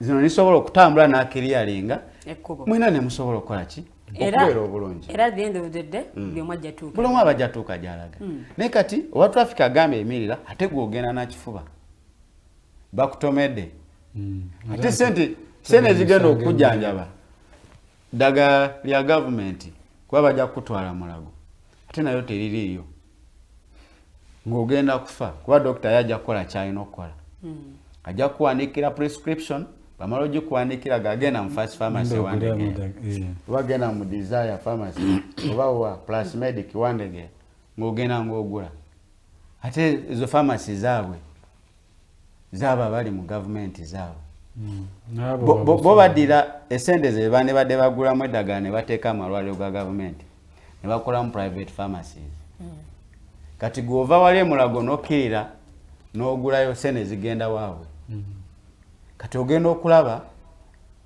nga ebintu byonna bitambula bubi naye kituluma kubanga lino ffe eggwanga lyaffe njagala kubabuulira lino eggwanga lyaffe tewali gye tulaga gwe ne boofa bakuzza wammwe tebajja kutwala mu America tebajja kutwala Kenya oba Tanzania wano kyekitukayanya ffe tetugamba mbu oba afuze oba emyaka emeka twagala kutereeza n'okutereeza bwe kubeera nga kubalemye bo baveewo atufuna abalala banaatukolera mukitegedde bulungi okay mu ddakiika zino ze tusigazaayo oli mugoberezi wa nsonga za byabufuzi era ebigenda mu maaso bimanyi wasimba ebitooke nze saasimba bitooke okusimba ebitooke si kyekitegeeza nti oba tebaakuyita tebampita oba oli sayidi eri mwe temusimba nze nva mu kibiina kya DP ze vice chairman wa Democratic Party DP y'obukulembeze ba Honorable Norbert Mao oba oli ku sayidi eno erikuba Dr. Lurume ntambula ne Dr. Lurume ntambula ne Sam Lubega Mukaaku Walter be bantu bembeera nabo Honorable Mukaaku yali yava mu kibiina nadda mwali ate omuntu aba alina life membership card gwosobola omugamba mutakirimu Dr. Honorable Mukaaku mwali mwali be bamu bali baga nti bava mu kibiina era bo tebakyaba balanga bammemba ebyo bigambo by'abamawu ne mawu yate yakivaamu n'agenda n'akolegana ne Museveni era minisita ekyali DP era bwe batuuza olukuŋŋaana lw'abannamawu baga Democratic Party agwo mankwetu bantu kubateekako kakookolo era kyandibadde kirungi nnyo mawu n'alangirira n'agamba bannange mu butongole obuvunaanyizibwa bwe mwankwasa mu delegate conference eyaggwa delegate conference omwali emivuyo nga balonda kuba tebagoberera amateeka bagenda kuddamu okuteeka delegates conference era babayise mwenna mbubaddiza nze yambala engatto zange nenkwata engoye zange nengende wa Museveni kwa yagenda tosobola gw'oli mukyala tosobola kufumbirwa mali abiri mulundi gumu gw'ofumba eno ofumba eno yajja n'abaana mu ddi eryasooka be yalina mu ddi eryasooka yajja nawe mu ddi tekisoboka ebyobufuzi oba political parties osalawo n'obeera mu kimu tosobola kusambisa magulu abiri mu Luswayiri bakiyita matakombiiri tosobola kusambisa magulu abiri oteeka okusalawo gy'ogenda kati ffe era twamugamba ffe ekibiina kyaffe akireke tatwesibaako kubanga tubadde n'abakulembeze bangi bagenze Dr. Paul Kawanga Semogerere yagenda mugenzi Mungu amusaasire yagenda mu government n'aserving oba yali wa foreign affairs oba internal affairs n'agenda naye yagamba obuvunaanyizibwa bannange mukoze eki naye bwe yagenda yamala n'akomawo n'abalala bangi national chairman yaliko national chairman baali bamuyita Beswale Kezaala yagenda era n'agaba bannaye ne bamuwa obwambasada n'agaba n'obuvunaanyizibwa mbukoze eki bubaddiza onde national chairman omulala n'agenda era tumwinaako mbojjanyi yena kati mwami Mawu lwaki atwesibako ng'akwata engato ze n'akwatamu engoye ze n'agenda because Democratic Party is a public institution it's not a personal property. No, wali just bakolagana bukolaganyi naye siga nti yagenda mu NRM era yagamba bakyali baddipi ne wankubadde waliwo endagaano eno gye basayininga ey'okubaako bye bagoberera webala okwogera ku kigambo okukolagana. Democratic Party ina principles zaayo ezimu ku principles truth, justice, transparency and giving out accountability to the citizens of this country. Era nga tannagenda ekiwandiiko ekyo eky'endagaano mbu yakiwaako abamu ne bammemba abamu baakimanyaako. Kati kankunyonyole gwe bw'osalawo n'ogenda n'okolegana n'oli nga tomaze kutuuza National Council kubagamba bannaye musajja yampandiikidde agakwatagane naye ku nsonga bwetu ne bwetuti gwe n'otwala institution nga tomaze kwebuuza ku bananyini kibiina because the party belongs to us not to him. He was elected as a president of the party. Ate nga mwe muze mulwana obukulembeze bwe bukyanga abufuna. Yes, but he was elected.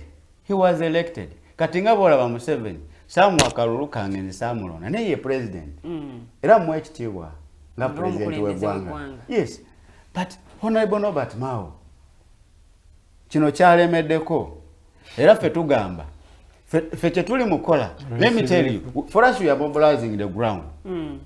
Okuvira ddala wansi kubanga mu political parties zonna Democratic Party yayina structures okuva wansi nga zikola. Obukiiko bwonna okuva nga boga nti LC1 LC2 nova ku village level, parish level, sub county up to district level.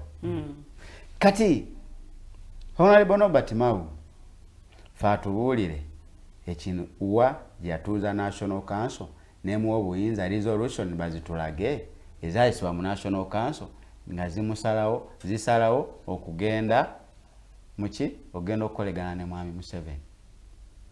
Mwami Museveni tayagala amazima. Mwami Museveni tayagala bwenkanya.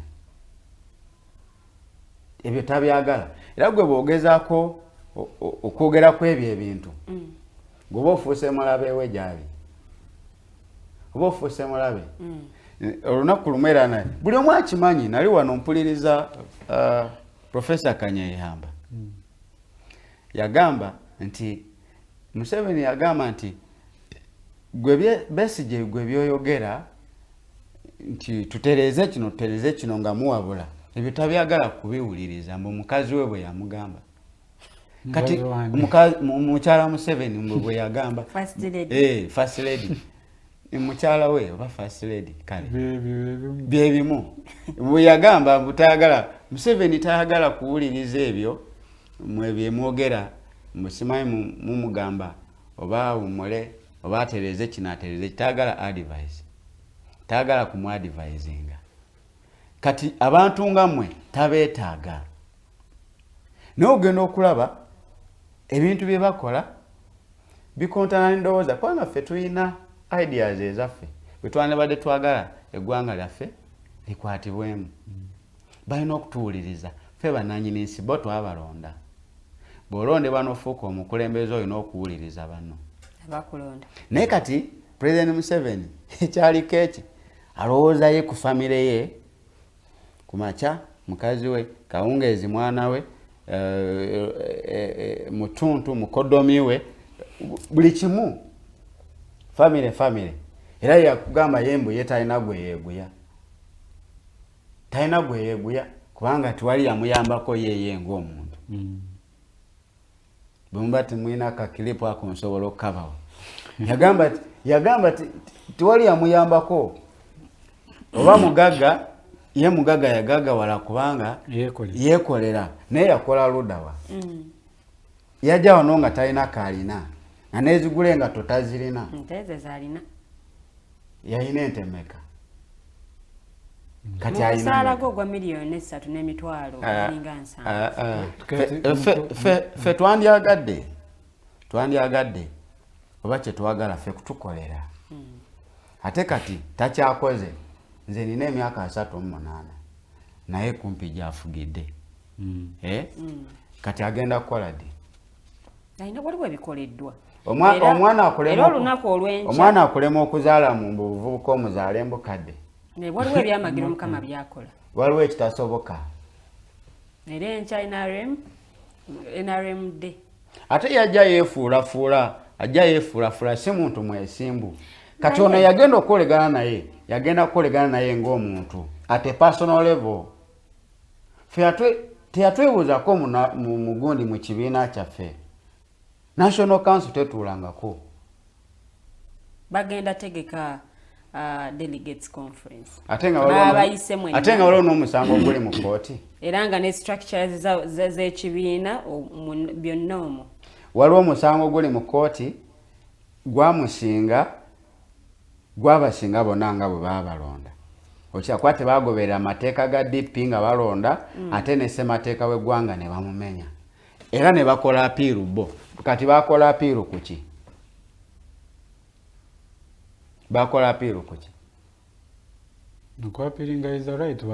yes n'omusango gwabasinga alina right okwapiiringa yes alina right okwapiiringa naye omusango gukyaliwo kati eri delegate conference bategeka yaki ate bw'aba yapiiringa tebannagusala kitegeeza akyali fonna oli mukulembeze mu DP ndi mukulembeze mu DP kati mwenga abakulembeze ba DP ene ya mukaawu gyogamba Honorable Lulume ebayiga brothers batambula bonna tutambula ffena ya DP block sikyo kati ye jetya muina buyinza kikati bwobufuga DP mwengamu sitanku eri wa abantu abo nga bo balaba tuyina obuvunaanyizibwa mu kibiina buli omu oli vice president wa Central Region Dr. Lume Bayiga nze ndi vice chairman wa DP Wandegeya Parish okyabulungi kakati tuva mu structures z'ekibiina togamba mu tetulina buyinza buli muntu alina obuyinza mu kibiina at his level nkyakubuuza ebuuza kati obuyinza tobutegedde lwaki mwasalawo okugamba nti muve mu DP mukole DP block ate nga mwina fere tuvangako mu DP kati lwaki mwina DP ne DP block zeziriwo ezo kati DP block mwegatulamu ebibiina naye nga bamembers abo bava muki mu DP ab'emputtu bebayita abawakanya obukulembeze bwa si buli awakanya mawu nti nomputtu ekyo mwe mukikwata bubi abo abawakanya ebyo ebikolwa ebibi ebikolebwa mu Democratic Party kubanga bo baagala kibiina kyabwe kutereeza ffe twagala buyinza bwa ggwanga nga Democratic Party tetwagala mbu ono bamuwa obwa minisita ono bamuwa obwa bwaki mwali temusobola kikolera mu DP oba ne muwakanya mawo mu DP mwali mwetaaga okukola DP block wababuuliza kati wamubulira legitimacy because DP block is not recognized so ebyo lwaki temubikolera mu DP mu kibiina lwaki mulina okukola ekirala kyenkugamba ekituli mukola kati olwaleero tumobilizinga within the structures of Democratic Party okulaba nga we take on the leadership of Norbert Mao and Norbert Mao has to go this time around era singa mugezi zembeera ye singa ngamba boga bannaye kuba Kazito ke tumutaddeko singa ngamba bugabana ebintu mbikoze ki mbitadde bagenda tegeko naye yefudde nampulira zibi bagenda kutegeka okulonda kw'abakulembeze mu kibiina ki Democratic Party nalaba omwogezi w'ekibiina Honorable Siranda ng'akakasa ku nsonga era nga Secretary General nga babayise mwenna aba-DP bannaffe abagenda bannaffe abakola batya mujje kati kekakisa eyeegwanyiza ekyokubeera omukulembeze w'ekibiina weesimbewo eyeegwaniza kino naawe weesimbewo muli beetegefu okubanga mwenjire mu kalulwako ekisookera ddala tetusobola kugenda mu delegate conference nga waliwo apiiro mu kooti apiiro eri mu kooti ensonga zino zonna zigonjoolwe DP egende mu maaso waliwo apiiro eri mu kooti lwakuba amateeka tegatukiriza kwogera ku nsonga nga ziri mu kooti naye kankyogereko katono waliwo apiiro eri mu kooti kati bo bategeka delegate conference n'olwo olunaku lwe bagamba nga baani ng'ate nga ng'obukulembeze bw'ekibiina kya DP anti kankwe information ng'ate kooti yagamba nti delegate conference eyatuula eggulu emitendera egirina okuyitibwamu mu mateeka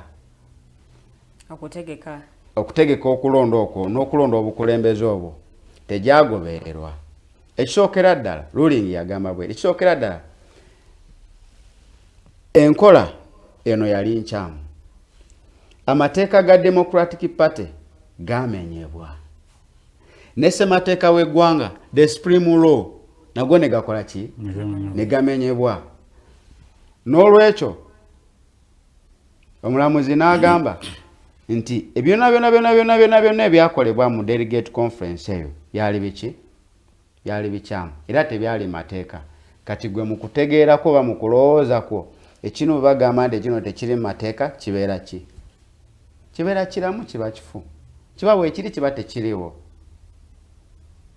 kati ova olaba bakola apiiru ku ekyo katosobola kuteekateeka delegate conference ng'ate waliwo apiiru mu kooti ate gwe kennyininyini nga gwe wagiteekayo apiiru kubanga ffe tetwalina interest mu apiiru eyo naye baateekayo ne baapiiringa against kweno judgment kusinziira ku nsonga gye twatwalayo naffe ne tuteekateeka defense yaayo kati application eyo eri mu kooti bo gye baateekayo kati twateekayo defense kati tulinze olunaku lwe bagenda okusettinga date okuwulirwa naate bo bateekateeka delegate conference kati tubagamba delegate conference bateekateeka yaki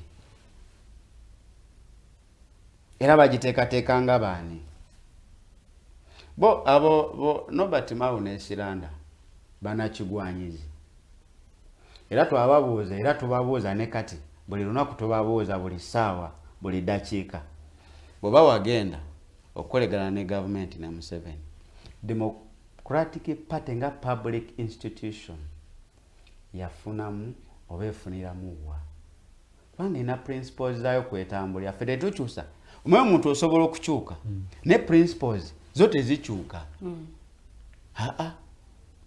principles tezikyuka bagenda bafune privileges bonga abantu oli mbaka wa parliament wa East African Legislative Assembly funa simanyi 50 million plus ne walwala alina insurance asobola okugenda mu US Aga Khan and elsewhere ne bamujanjaba ono naye kyekimu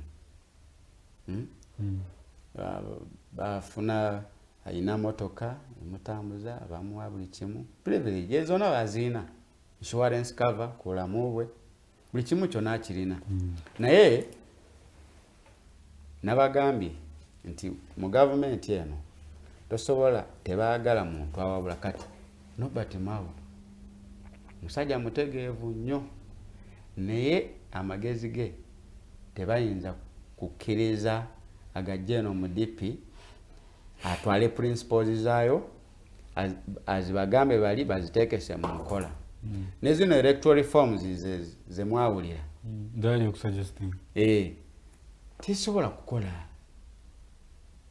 tebisobola kukola kati nawulira wano yatuuza press conference last week the other week n'agamba nti Democratic Party egenda ku presidential election egenda kukanya wamu batabo banasimbawo candidate omuntu wamu ne NRM. Yes, it was there. It was there. Obate walaba press conference so okunonyeza video nenjikola ki? Kungeka genda ko nyumire. Kungeka genda ko yes. nyumire. So okunonyeza video nenjikuweereza. Oba nenkunonyeza new vision owolwo olunaku olwaddako nemukuweereza owolwokusatu olwo nemukuweereza. Kakati fe Democratic Party twagala state power. Tetwagala kutubegerako mu njogera ennyangu. Fe twagala buyinza. Kati bano banaffe abamulya mu ngalo bo balowooza nti oli okuwa obwa minisita nti obuyinza oba omaze obufuna oba tolina. Kubanga okusinziira ku gavumenti eno envundu nga bweri tebasobola na kukkiriza kuleeta proposals zono oziteeka ku meeza ne baziteekesa mu nkola. Era ye Museveni kyakola kuba musajja mugezi nnyo ataddira basajja abagezi eno waffe baavubayo nga abatwala. Bangi aboogereza bonna basebuli bamutumba aludde banga aboogereza ne bo baagaana basajja bavumu baagamba bo sobola kuva ku nnono. Waliwo abaagaana ne wabaawo abakkiriza kati mawe y'omu kubakkiriza. Basiranda be bamu kubakkiriza n'embidde ojja kulaba mu reshafe n'addako mbidde kati nga ye minisita bajja mu ekifo kyonna bajja kukimuwa. Nkubulya ge mazima nkubulya mazima bajja kumuwa obwa minisita naye abantu babafunyemu ki? Wanga issues zaffe ziri clear. We want to improve our health. We want to improve our agriculture. We want to improve education. We want to improve production and environment in agriculture. We want to improve our welfare. Kati ebyo byonna bali tebabyagala kubanga nakugambye bo boonoonyi ate boonoonefu ate omuntu omwononefu tayagala kutereeza ate ffe twagala kutereeza ggwanga. Olwakadde tukusaba obubaka bw'obusiibula discussion tugenda giwunzikira wano. Twamanyi omulundi ogujja bwe tunaba tubakomeza because babayise mu delegates conference muli baddembe okugenda oba okugana naye babayise ensonga zino mwezisootinge mu kibiina naye olwakadde discussion katugiwunzikire wano obubaka bw'obusiibula nabo bugende eri ababodaboda then ne mu Democratic Party oba neggwanga lyonna okutwalizawo. Kisookera ddala kasooke ntumire famire yange omwana wange omulenzi firstborn Sembatya Haidari, mwana wange secondborn Nambatya Fahima, thirdborn mwana wange Ryan Sembatya ne mukyala wange. Bamaliriza njagala kutegeeza bannayuganda bonna. I'm now making a wake-up call for all Ugandans. Yes. To wake up and fight against this kind of atrocities and the abuses of human rights in this country, which are committed by this rotten regime, especially Museveni himself. Era njagala okulaba nga bannayuganda bonna ffenna tusitukiremu kubanga buvunaanyizibwa bwaffe ffenna. Nze naawe Mumbejja noono muganda wange nooli ffenna tusitukire wamu tulwanyise ebikolwa ebitunyigiriza. We resist kubanga bwe tutasitukire wamu tetugenda kusobola kwejjako ono nakyemalira ne buno obubbi obufumbekedde ejjembe mu gavumenti eno. It's a wake up call. Thank you. Tweyanziza nnyo tweyanzeeko ndowooza Kazinda kaweereze munnange Rogers tuli ahabwe atujje wano ate oba oli awo tulinde voltage akawungezi k'olwaleero. Rogers akazindalo kakuweereza. I don't have much useful to add. But ladies and gentlemen, thank you so much for being a part of the conversation. Yes. It has been an interesting one. And one I am very keen to following up with, especially this gentleman. The one for DP, certainly that will unfold. So we'll be giving you how it comes. And we'll be looking for him to tell us what they are doing and what their efforts are to make their party. As he said, it is a public entity. So it's imperative upon them to make sure that it's in a good order. But also for the sector of the industry of Boda, one to move from the informal that it is, but also a despised sort of work to one that is respected, that is regulated, that is organized, and one that works for what it's supposed to do. So I think that's a conversation that would actually happen, and I'm hoping that many of them who lead different associations will actually come up, then have some sort of conversations and see how we can sort of find a good working direction with those who are supposed to be regulating the industry. So from us today, thank you so much for being a part of the conversation. My name is Rogers, him is Jjemba, Moses, and then Lillian Owende. Thank you so much for the conversations. Have yourselves a very good day.